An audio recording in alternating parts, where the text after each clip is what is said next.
नमस्कार। जेमितिकी आपण जानती निर्वाचन समय आसुछि। एही समय प्रशासन किछि विशेष वैधानिक नियम लागू करिथांती जाहाकु जानिबा ओ पालन करिबा आवश्यक। एहा व्यतीत आउ किछि विषयर मध्य ध्यान रखिबा उचित। तेबे चलो एहाकु बुझिबा। 1. निर्वाचन समय पुलिस आपणको किछि पचारिबा पई अटकाई पारे। तेणु जरूरी कागज सर्वदा आपणको निकटरे रखंतु। निजर आईडी कार्ड, निजर सरकारी आईडी जथा ड्राइविंग लाइसेंस और भोटर आईडी, कंपनीर आरबीआई रजिस्ट्रेशन सर्टिफिकेट रो कॉपी, एमएफआईएन ठारू चीफ इलेक्शन ऑफिसर को पठा जाइथिबा लेटर रो कॉपी। 2. निर्वाचन समय रे कैश रखिबा और नेणदेण करिबार नियम रहिछि। जदि आपणक पाखरे अधिक कैश रहिछि तेबे आपणक पाखरे एही टंका केउठारू आसिला और केउठारे खर्च हेबो से संपर्कित जरूरी कागज रहिबा आवश्यक। अर्थात जदि आपण ग्राहकंक ठारू कैश रे लोन रो किस्ती नेई करी आसिचंती तेबे ध्यान रखंतु जे किस्तीर कैश आपणकर ग्राहकंकर कलेक्शन रेकर्ड सहित मैच हेबा उचित। एहा द्वारा आपण देखाई परिबे जे एही कैश लोन किस्तीर अटे जाहाकु आपण कंपनीर नियम अनुसार नेइछंती। 3. चेष्टा करंतु जे शाखारे अधिक कैश रखिबे नाही। जदि बैंक रे टंका जमा करिबाकु जाउछंती तेबे कैश रो रसीद, बैंक डिपोजिट स्लिप, निजर आईडी पाखरे रखंतु।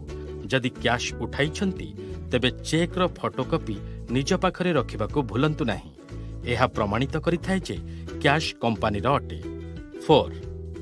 सेंटर मीटिंग रे निर्वाचन बा राजनैतिक आलोचना करंतु नाही एवं ध्यान रखंतु जे मीटिंग स्थान रे जेपरि कौनसी राजनैतिक बैनर बा पताका लागिबो नाही। 5. कौनसी राजनैतिक पार्टीर गाड़ी रे यात्रा करंतु नाही एवं कौनसी रैली रे मध्य भाग नियंतु नाही। कौनसी राजनैतिक आलोचना बा पक्षपात करंतु नाही। 6. प्रशासन, मीडिया, राजनैतिक पार्टी बा पंचायत लोकमानंक सहित जुक्तितर्क करंतु नाही। 7. संवेदनशील खबर बा मेसेज सोशल मीडिया जथा फेसबुक, व्हाट्सएप रे पठांतु नाही। एहा व्यतीत कंपनीर सूचना बिना लिखित परामर्श रे कौनसी अजଣା व्यक्ति को प्रदान करंतु नाही। 8. जदि पुलिस बा इलेक्शन कमिशनर अधिकारी किछि पचारिबा पई अटकांती तेबे तांकर प्रश्न को सठिक भाबरे और स्पष्ट उत्तर शांत भाबरे एपरि दियंतु। आपणकर आईडी देखंतु। नमस्कार सर, एही नियंतु मोर कंपनी आईडी और मोर ड्राइविंग लाइसेंस। मु एक माइक्रो फाइनेंस कंपनी रे काम करूछि। एही माइक्रो फाइनेंस कंपनी कोन अटे? सर, माइक्रो फाइनेंस कंपनी बा एमएफआई छोट परिमाणर लोन, बीमा और आर्थिक सुविधा कम आयकारी लोकंकु देइथाय। एही कंपनी गुड़िक आरबीआई रेगुलेटेड अटे एवं आरबीआई रो नियम अनुसार कार्य करिथाय।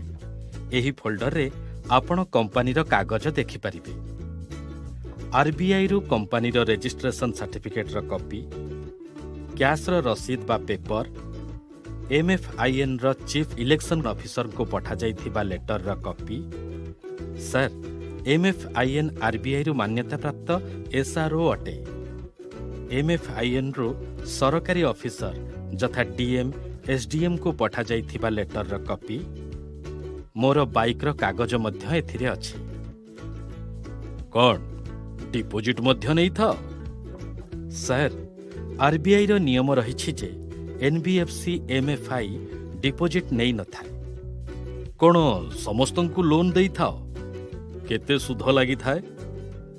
माइक्रो फाइनेंस रे कम आयकारी परिवारर महिलांकु व्यवसाय एवं काम पाई अल्प लोन दिया जाई थाए, जहा सहायता रे सेमाने सेमानंकर आय वृद्धि करि परिबे।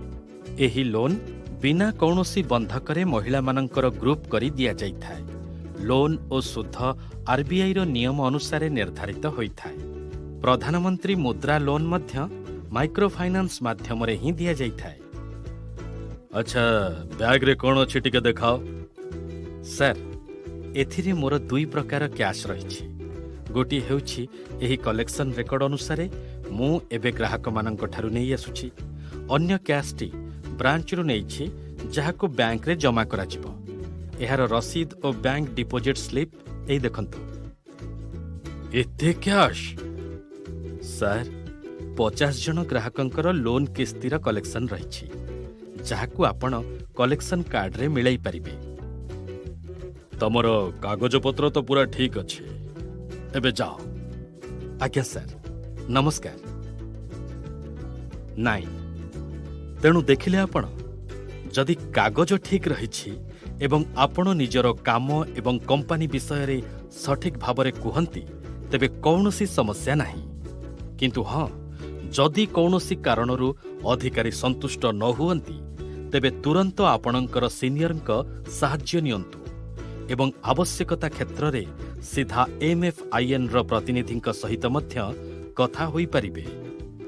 10 ଏବେ ଏକ ଶେଷ ଏବଂ ସବୁଠାରୁ ଜରୁରୀ ବିଷୟ, କୋଡ୍ ଅଫ୍ କଣ୍ଡକ୍ଟ ଅର୍ଥାତ୍ COC ଏବଂ କମ୍ପାନୀର ନିୟମକୁ ସମ୍ପୂର୍ଣ୍ଣ ଭାବରେ ପାଳନ କରିବା ଆବଶ୍ୟକ। ଗ୍ରାହକଙ୍କ ସହିତ ସଠିକ୍ ସମୟରେ ସାକ୍ଷାତ କରନ୍ତୁ, ଭଲ ଭାବରେ କଥା ହୁଅନ୍ତୁ ଓ କଲେକ୍ସନରେ କୌଣସି ପ୍ରକାର ଜବରଦସ୍ତି କରନ୍ତୁ ନାହିଁ। ଧନ୍ୟବାଦ।